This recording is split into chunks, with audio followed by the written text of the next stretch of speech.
Karibu tena wapendwa watazamaji wa TV yetu tukufu sana. Tunamshukuru Mungu kwa sababu unatufuata. Kwa wale ambao wanaingia sahihi, kwa majina naitwa Brother Vuma, mwimbaji wa nyimbo za Injili, music producer, video director, mhudumu wa present worship, na kwa zaidi ya yote nimeokoka na Yesu ni Bwana. Nimekuwa nikitoa ushuhuda wangu ya vile mambo ambayo Mungu alinitendea na kunileta umbali huu, na kukutia nguvu na kukuhakikishia na kukupa mfano ya yale Mungu anaweza kufanya, ili wewe ukiwa hapo nyumbani, hata kama unapitia changamoto gani, ujue kwamba bado Mungu anatenda mambo makuu, bado anafanya mambo ambayo sio kawaida, mambo ambayo wanadamu hawawezi kufanya. Sio historia tu, sio kuambiwa tu ambao ni historia ya Israeli kwa Biblia. Kuna wale kwa maisha yetu ya leo wamepitia mambo na ambayo wanaweza sema kama sio Mungu singefika umbali huu. Naam.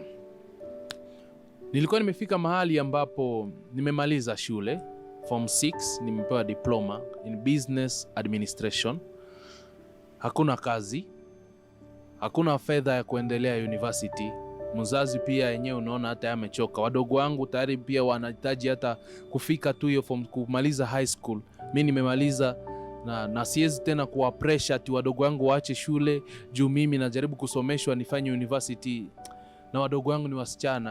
Haingekuwa vizuri. Hata mimi mwenyewe niliona na pressure mzazi, kwa sababu university tena malipo ni kama double kushinda hiyo tulikuwa nalipa huko. Tulikuwa na struggle huku kwa high school, sasa university.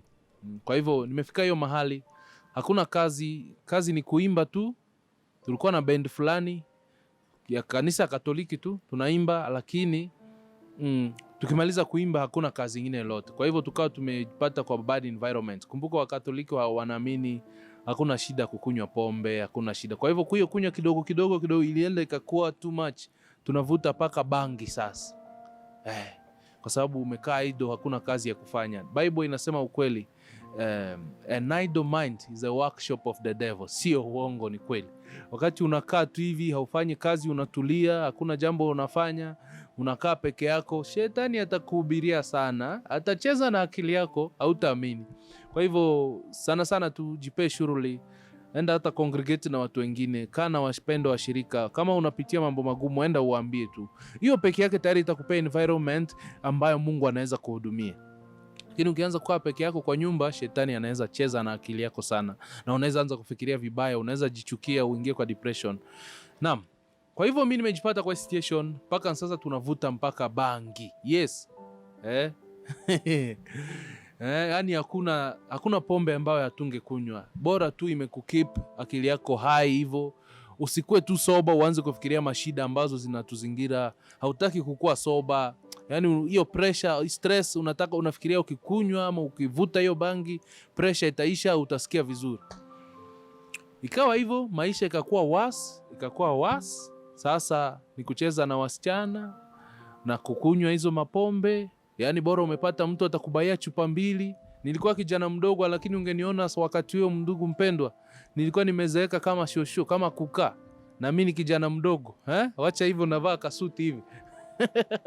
Shetani ni muongo sana, akiamua ku mess up your life.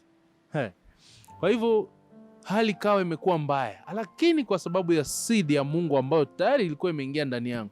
Kumbuka nilikuwa na hudumu kwa shule, kwa ibada za shule kama mwimbaji, na nilisikia neno sana wakihubiri.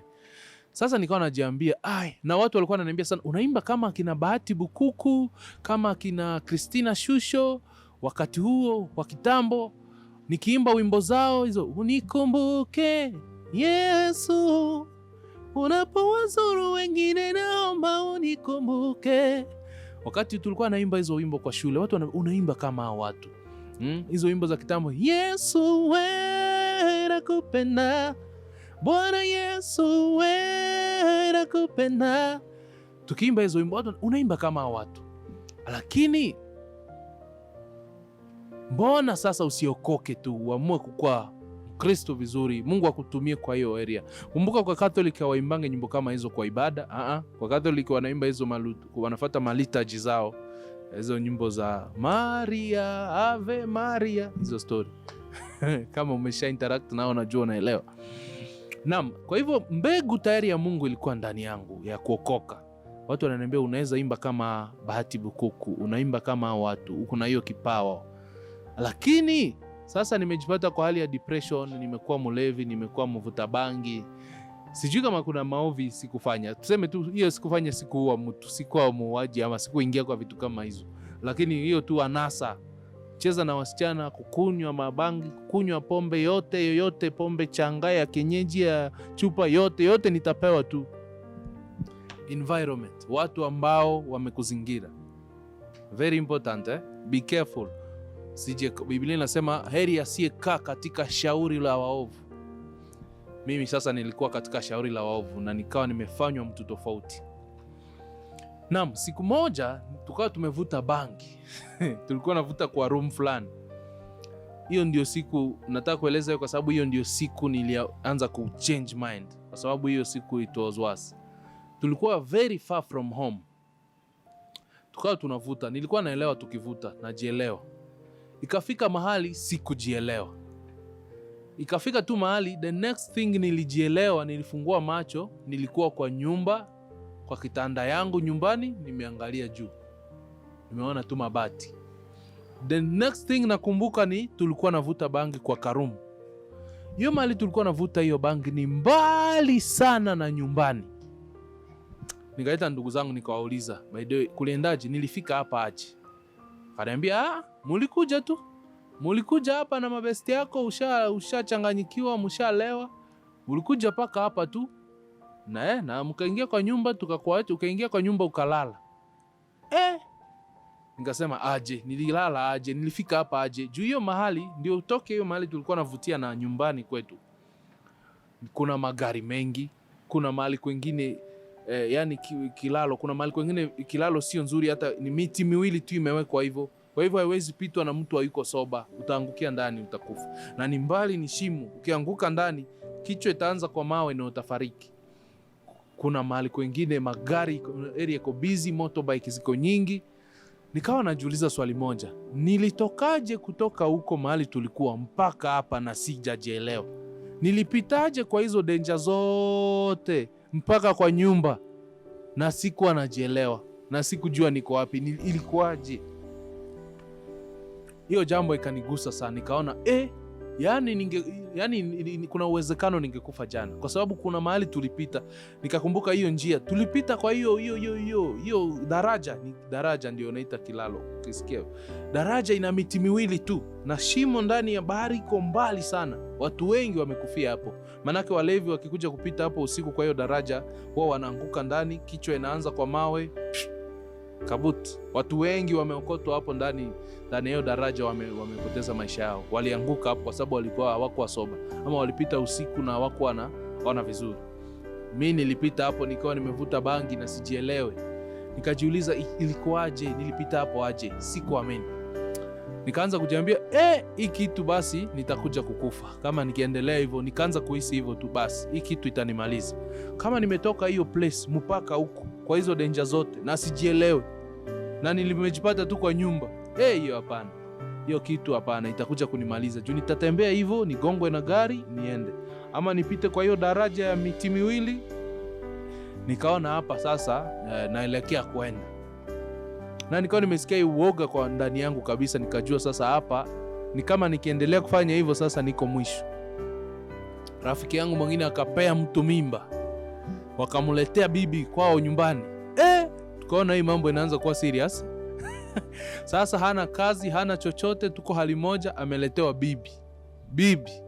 Wazazi wake wakamwambia hawezi kaa hapa kwa nyumba yetu na bibi, ama umepeana mimba, tutakulipia tu nyumba, ka nyumba tu, tukununulie sufuria 2, uanze maisha yako.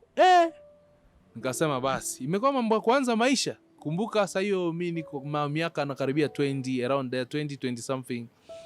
Bado kijana mdogo. Sasa ukianza kuambia mambo ya kukua na nyumba yako, ati unapewa bibi uanze maisha, hauna kazi, hauna chochote, kazi unajua tu ni kuimba. Hiyo haikuwa mchezo. Kwa hivyo huyu jamaa kawa amenifanya pia soba zaidi. Unaona vile ana struggle. Sasa si tukikunywa bangi moja, yeye anakunywa kama 5 juu ya stress. Hako na bibi kwa nyumba, hakuna food, hakuna anything, mimba inaendelea kuongezeka. Tukikunywa pombe hivi kama vikombe 5, yeye anakunywa zaidi. Yeye yani alikuwa ameamua sasa kukua something else. Akakonda akatoshana hivi. Unaweza fikiria hata ako na ukimwi ama basi anakaribia kuenda. Nikaona this is serious now and tukiendelea hivyo I'm next online. Nikajiambia sasa, kwa shule nilikuwa naambiwa naimba kama Bahati Bukuku. Naambiwa naimba kama hawa kina Angela. Nitajipanga nitoke huku. Juu nikiwa huku siwezi kubadilika. Siwezi kuacha hizi mapombe. Na itakuwa aibu sana, watu wataniona nimeacha aje, yani ni ngumu. Juu kuna wakati nilikuwa najiambia ni mara ya mwisho sitakunywanga tena. Next time nitajipata na mabest. Acha tu iendelee. Kwa hivyo nikaanza kujiambia kwangu kufaulu kuachana na hii mapombe na mabangi, lazima nitoke hii maheri. Kumbuka kwa neema ya Mungu, again ujue hakuna jambo lifanyika kwa maisha ya mtu bila sababu ya Mungu. Kumbuka nikiwa mchanga nilitolewa kwa mikono ya wazazi wangu nikaenda kuishi na anko mbali na wazazi. Kwa hivyo mimi kuishi mbali na wazazi haikuwa jambo geni. Mungu alikuwa ashani prepare kwa hiyo ango. Na sasa hii situation nimejipata, nimeona tu the only option ya kuondoka ama kuepuka mauti ambayo imenikaribia, kwa sababu naona vile kunaenda na hii ulevi na hii uvutaji wa bangi itanimaliza. So the only option ni niondoke hii area, niende nianze maisha tofauti, mahali hawanijui. Nikajiambia hata nitafute huko kanisa, niambie pastor tu najua kuimba, naweza imba. Naweza imba, nacheza pia gitaa. Kama mtanipea hata nilale hapa tu kwa church, nikae tu hapa, bora nisikae na warafiki yangu hao wananipeleka kwa ulevi wa mabangi na whatever. Unaona sasa? Kumbuka nilikuwa natamani kuokoka. Si ati sikuwa natamani, lakini kuanzia show kukaa wote ni lineage ni Catholic. Nikianza kuambia mimi naokoka, naingia kwa hii makanisa ya wokovu. Hiyo ilikuwa tricky sana. Hiyo ni kama Muislamu aambie watu hao nataka kuwa Mkristo. You can imagine wakati walikuwa radical. Sijui wa saizi wako aje. Sasa hiyo walikuwa very radical. Hawezi, walikuwa wanaona makanisa mengine walikuwa wanaita makanisa za kuhahamuka. Walikuwa wanaita madhehebu. Juu wakiona wakiomba Bwana, Yesu, wanaona unataka kwenda kwa watu wa kuhahamuka. Kwa sababu Catholic kuomba tu ni Bwana awe nanyi. Amen. Sasa wakiona wengine wanaomba kwa lugha rakaboshe, wako wanataka history. Walikuwa wanaona watu ni kama hata ni mapepo, watu wamepotea. Kwa hivyo ukiwaambia watu ati unatoka Catholic unataka kuingia, hiyo ilikuwa create case. Familia yote itaitana wafanye mkutano, wakwambie nini imeingia ndani yako. Are you okay? Mimi kwangu nilikuwa nasikia hiyo ndio wito wangu. Watu tangu kitambo wameniambia wewe unaweza imba kama watu wa East Africa wa Shusho au Bahati Bukuku. Nikawa navutiwa sana na hiyo uimbaji. Nilikuwa napenda, lakini siwezi sema naokoka, itakuwa case. But nikaona nitoke hii area niende mahali kwingine, naweza okoka huko hawatajua. Nitaenda tu huko na hawatajua mambo ya huko home, hakuna mtu atajua. So nafaa kuenda mbali na hapa home. Bas, nikaanza resolution.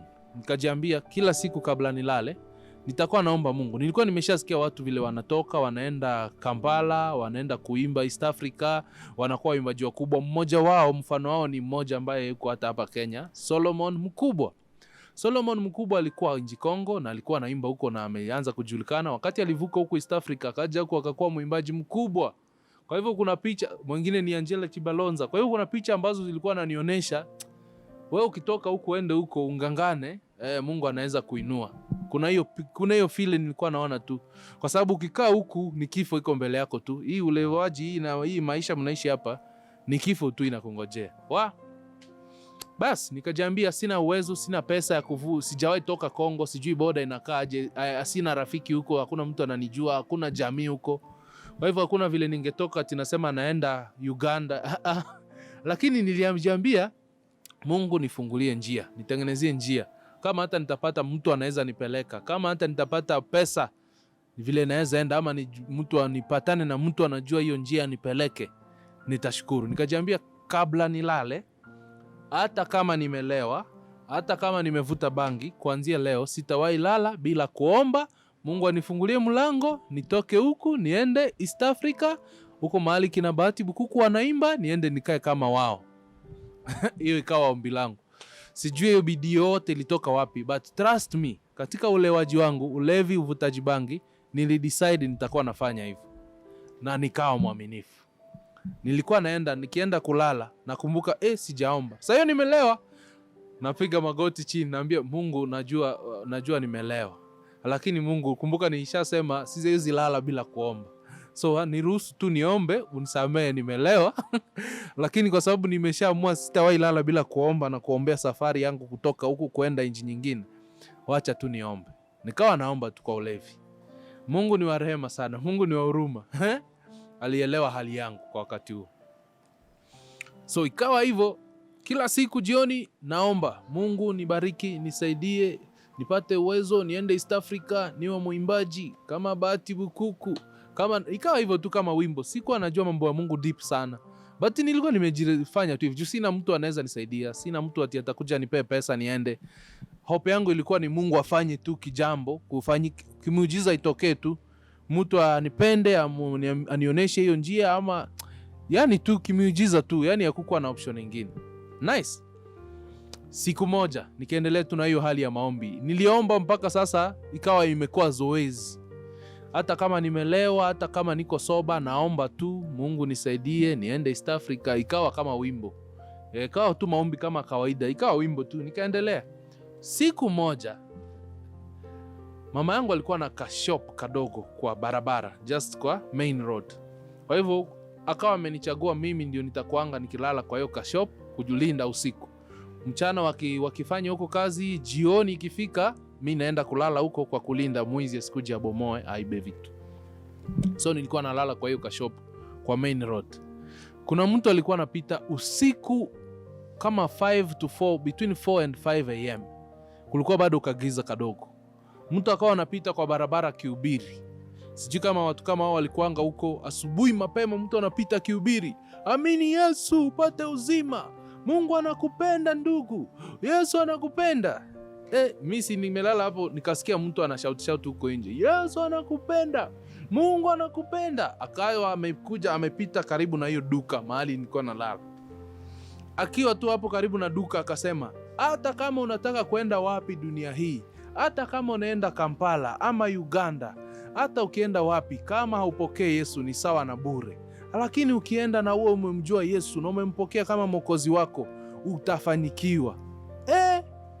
Kumbuka maombi yangu naombanga kila siku. Jana jioni niliomba, Mungu niwezeshe niende East Africa, niende Kampala, niende huko Tanzania, niimbe kama Bahati Bukuku kama kawaida. Ndio mhubiri amepita hapa amesema, hata kama unataka kuenda Kampala ama wapi duniani, kama hujamwamini Yesu ni sawa na bure. Lakini ukimwamini Yesu, Mungu atakuwezesha na atakufanikisha.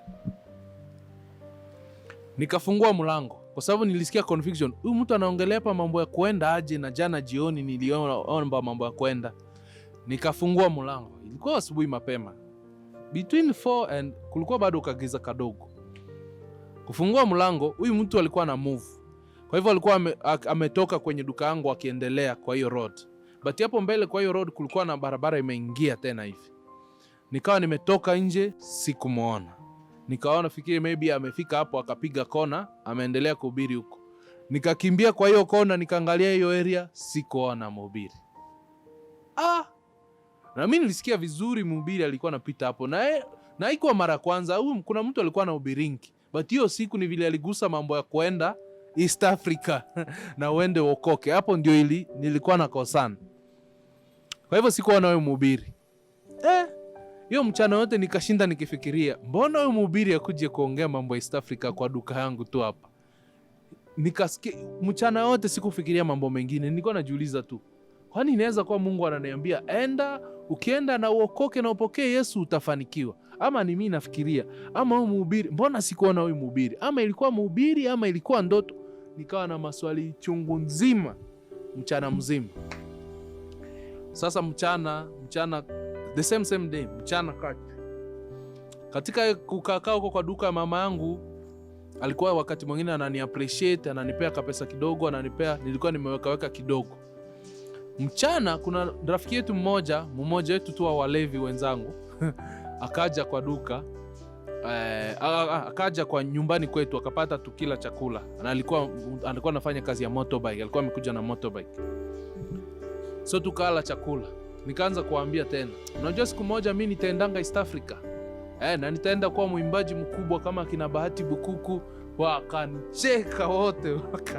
Sasa hiyo katika hiyo hali ya adolescent na unani na ujuaji hiyo ya utoto, kaambia by the way niko serious, msichukue hivyo rahisi. Kwanza hata leo Mungu ameniambia, leo nimesikia sauti inaniambia hata nikienda nitafanikiwa. Wakasema sasa umekuwa prophet. Wakacheka. Yaani walikuwa wanaona hii bangi tu itakuharibu. Hii bangi unavuta hii itakuharibu. But mimi nilikuwa serious. Nilikuwa kuna vile nilikuwa nimeona huyu mhubiri hawezi kuja tu kuongelea hii mambo ya kuenda East Africa hapa kwa duka yangu.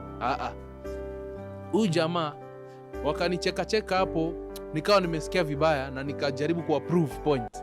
Nikamwambia by the way hata naweza enda saa hii. By the way nikauliza mtu wa motorbike, by the way ukitoka hapo naenda wapi? Sema anarudi tu home. Nikasema sawa. Na pack vitu endo niache kwa stage.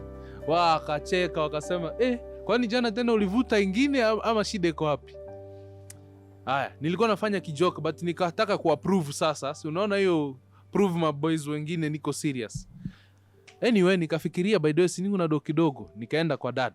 Nikaenda kwa duka, dad alikuwa anauza kwa duka. Nikamwambia nikaenda kumfix. Nikamwambia sasa kuna rafiki yangu mmoja ako Kampala. Huwa anaenda anafanya biashara hapa Congo na Kampala. Anaenda anachukua mama nguo, viatu, anakuja anauza kuuza hapa. Na biashara yake inaendelea poa. Alikuwa ameniambia wakati huo akienda nikuja anionyeshe hiyo njia, anionyeshe mahali kwa kununua viatu, nguo na kuja kuuza hapa. Mzee akaona wewe unafikiria vizuri, sasa wewe ndio kijana wangu umekomaa. Umeanza kufikiria hivyo? Sasa hapo umekomaa. Mnaenda lini sasa? Nikamwambia kwanza hata anaenda leo. Ningekuwa ni pesa tu nimekosa leo tungeenda naye. Akasema ni pesa ngapi? Namwambia nimeweka kidogo $5. Ningepata hata ingine $10 hivi, basi mimi ningekuwa sawa. Akasema anaenda saa ngapi? Akasema leo anafaa kwenda leo na basi ya jioni. Akasema hiyo naweza kupea. Hiyo $10 naweza kupea. Kama ni mambo na biashara unajifundisha, si hiyo itakusaidia uache hii mambo yako unafanya hapo ukianza kufikiria hivyo. Mzee akaingia box, akanipea $10. Sijaona miujiza kama hizo. Basi jamaa ako home. Nikaenda na $10 home. Nikamwambia we, unanipeleka stage. Nikaenda kwa nyumba, nilikuwa na kabag kadogo hivi, nikafunga vitu nikaweka ndani. The same day ndoto ilifanyika asubuhi. Inakaa kama drama. Nikaweka nguo kadhaa. Sikubeba zote, niliweka tu kadhaa. Nilikuwa nafanya kama show off kwa hao wase wengine pia niwaoneshe niko serious. Nikaweka nguo kadhaa. Wakamaliza kula, nikapanda motorbike. Aniache wapi? Stage ya kwenda wapi? Border ya Congo na Uganda. Haya, akaona sasa uko serious nitakupeleka. Akanipeleka boda. Wengine wakanicheka wakasema utarudi hapa jioni. Unatuenjoy hapa. Haya, nikakanifikisha boda. Sasa mimi nikaona nishaambia mzee naenda Kampala. Hasiwezi rudi home. Nikaingia kwa gari ya kwenda boda. Nikaingia kwa gari ya kwenda boda. Kaambia mzee bye. Akaniambia ulikuwa serious? Nikamwambia mimi naenda. Wanasema kuna mahali unaenda unajua? Anasema kuna best yangu fulani. Tutakutana naye kwa boda, tunaenda Kampala kuangalia mambo ya business. Haya, nikaingia kwa gari ambayo niliingia Ford ilikuwa Kanta. Gari hizi aina ya Kanta ambazo Fuso, nafikiri zilikuwa zinaitwa Fuso. Hizi zilikuwa nabeba mizigo hivi nyuma. Sasa kuingia kwa bus ilikuwa pesa nyingi, lakini kuingia kwa hii gari ya mizigo, hiyo Fuso unapanda juu ya mizigo, ilikuwa cheaper. So mimi nilipanda juu ya mizigo. Basi gari kaondoka. Gari kaanza kwenda. Hata mimi nikaanza kufikiria by the way naenda wapi? Hii ujinga yangu hii itaniingizanga kwa shida, nitaenda huku nikwe chokora. Lakini nikajiambia sinaweza imba. Kile nitafanya tukishafika hapo kwa boda, nitauliza tu hapa kuna chache mahali. Chache iko wapi? Chache ya wokovu sasa iko hapo. Basi niende huku niulize pastor. Nimwambie pastor mimi naweza imba, lakini sina mahali kwa kulala, sina mahali kwa kukaa, sina chochote. Lakini naweza imba. Kama unaweza ni accommodate hapa siku kadhaa, nikuwe naimba kwa kanisa hapa, nikitafuta njia ya kuvuka na jaribu kwenda Kampala, nitashukuru. Kama naweza lala hata ndani ya kanisa kwa mabench, naomba munisaidie. Hiyo ndio ilikuwa only hope. Naweza imba, munisaidie nilale hapa kwa kanisa, niko kwa safari yangu naenda Uganda ama East Africa. Basi nikakaa huko juu ya gari, nikajua tu mahali tutafikia mwisho. Kujua gari, mwisho wa hiyo gari ilikuwa inaishia kwa boda kati ya Congo na Uganda, kwa hivyo inaishia upande wa Congo. Uliza tu hapo kuna kanisa hapa mahali. Basi nikienda kwa kanisa niende nijitetee kwa hiyo pasta. Kama sasa nataka niokoke, saa hii naweza okoka. Hakuna watu wa home hapa wenye wataona ama watu watasikia hiyo story. Saa hii naweza okoka, bora nimepata different environment. Nice. Gari ikaendelea. Kumbe kwa hiyo gari kwa mbele sasa, mahali kwa driver, kulikuwa kumekaa na pasta fulani ambaye alikuwa na mizigo kwa hiyo gari, na yeye huyo pasta ako na kanisa kwa boda. Unaona vile mambo yanajichoranga. Mimi ujana nimevaa chain mrefu hivi, iko na msalaba hapa kubwa. Shati nimefungua, ndani kuna t-shirt na kuna chain iko na msalaba hapa kubwa nimevaa. Gari kawa inaenda. So pasta, kuna mahali tunasimama wananunua ndizi, matunda. So pasta akaona mimi sikule chochote, sinunue chochote, akanirushia akasema, na wewe ukule kitu, sukule hii pia. Akasema akaniuliza, na wewe ni pasta ama? Kwa sababu hiyo msalaba nilikuwa nimevaa, kuna kanisa fulani huko walikuwa na vaa hiyo design, mapasta walikuwa na kana msalaba kubwa hapa hivi. So akaniuliza, msalaba wako kubwa kama mapasta wa era, hiyo kanisa inaitwa era.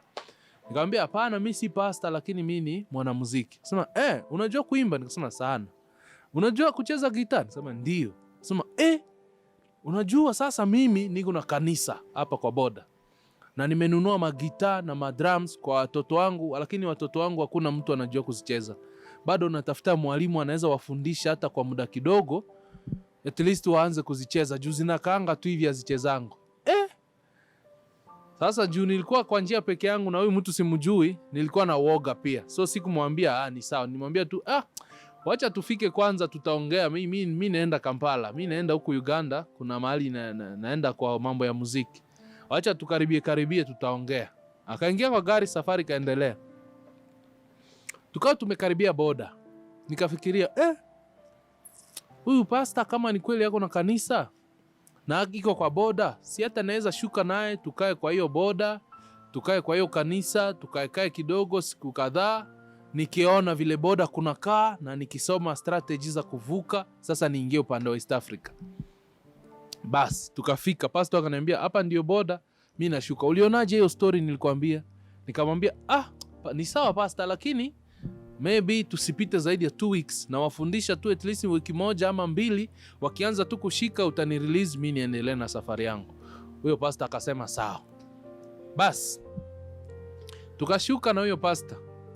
Kumbuka nilitoka home, sikuwa najua naenda wapi, sikuwa najua nitashukia wapi, sikuwa najua nitafikia kwa nani. Mimi nilijua tu nikifika mwisho nitauliza kuna church iko wapi, wanionyeshe church, nitafute pastor ako wapi, nimwexplainie hali yangu, sina mahali kwa kulala, sina chakula, najua tu kuimba, naomba nisaidiwe nilale kwa kanisa. Hizo story nimepanga kwa kichwa. Basi huyu pastor kanipeleka kwake. Mke wake akaambia mke wake, huyu sasa nimeleta mwalimu, yeye anaenda Kampala, yeye yuko kwa safari, lakini nimemunegotiate, nimemuongelesha akae hapa na sisi hata wiki moja, afunze watoto wetu kucheza gitaa, kucheza drum. Mama akafurahi. Basi tumepokea mwalimu wa muziki. Mama akachinja kuku. Sasa sikujua nitalala wapi, sikujua nitakula nini. Sasa nimechinjiwa kuku ya mgeni wa heshima. Just imagine. Alafu mtu anakuambia hakuna Mungu mbinguni. Mimi nililala kama mgeni wa heshima, na niliingia kwa vile tu mmesikia, niliingia kwa gari tu hivyo kienyeji. Bas nikawa hapo, akanipeleka kanisa, nikaanza kufunza watoto wake gitaa. Alafu siku moja nikamwambia, "Sunitembeze niifike kwa boda nione vile boda hukaa." Tukaenda siku moja, akanipeleka kwa boda. Akaniambia hata mtu unaweza vuka, actually unaweza vuka boda, but hauwezi enda mbali. Unaweza vuka tu uangalie hapo tu side ya Uganda kidogo then urudi. Tukatembea, tukavuka tu kidogo, tukaangalia hapo ka free, kuna kuanga na free exchange market tu kwa residents wa boda hapo. Na tukarudi. Vile nilivuka tu hivi, yani nikajua hapa sasa siko Congo, hapa niko Uganda. Nikaambia Mungu, for the first time in life siko kwa hii country ambayo imenitesa. country ya vita, country ambayo imefanya nikuwe refugee, nikae kwa refugee camp, internal refugee ama IDP, country ambayo imefanya nikunywe mabangi, nilewe, depression, vitu zote. For the first time I'm outside of it. Hiyo peace nilisikia, lakini sasa tulikuwa navuka tu tukarudi, but sasa nikasikia wow, it is possible to cross and to go into a different life. Nione nchi tofauti ambayo haina vita kama vile vita ambayo mimi nimelelewa ndani, vita ambayo nimezaliwa ndani. Naam. Kwa hivyo tukirudi sasa, tukivuka tena boda upande wa Kongo, kumbe kuna mtu hapo ambaye ananifahamu, ambaye ni mfanyakazi wa serikali ya Kongo kwa boda.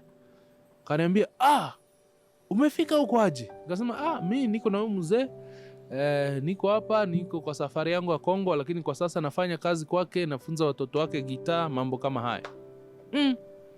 Akaniambia, good. Akasema, sasa mko wapi? Hata mimi niko na keyboard. Na hiyo keyboard ni hiyo ina keyboard mpya, sijajua kutumia mafunction zake. Kwa sababu wewe najua mlikuwa nagusa keyboard kubwa, wewe unaweza jua kutumia hii keyboard. Kwa sababu mlikuwa nagusa hii keyboard kubwa za mapadri za Wakatoliki huko, labda unaweza kuwa na uwezo wa kutumia hii keyboard. Basi, ananiambia sasa nataka nijue mahali unaishi, mahali mzee yako, nitakuita siku moja alafu ukuje unioneshe kidogo kutumia hiyo keyboard. Basi kawa hivyo, basi aka exchange number na huyu mzee. Kumbe mahali huyu mzee anaishi ni karibu na huyu jamaa ambaye amenitambua, ambaye alikuwa ananijua tangu huko kwa city mahali nilikuwa, na alikuwa anajua kucheza keyboard, na sasa anataka niende nimuoneshe kutumia keyboard yao mpya ambayo walinunua na kutengeneza, kuweka mabiti. Basi kwa hivyo mpendwa, ikawa ni hivyo, huyu mtu tukajuana, na kumbe alikuwa karibu na huyu mzee, na nikawa namsaidia kutengeneza keyboard huku, na nikawa nasaidia pia mzee kufundisha watoto wake.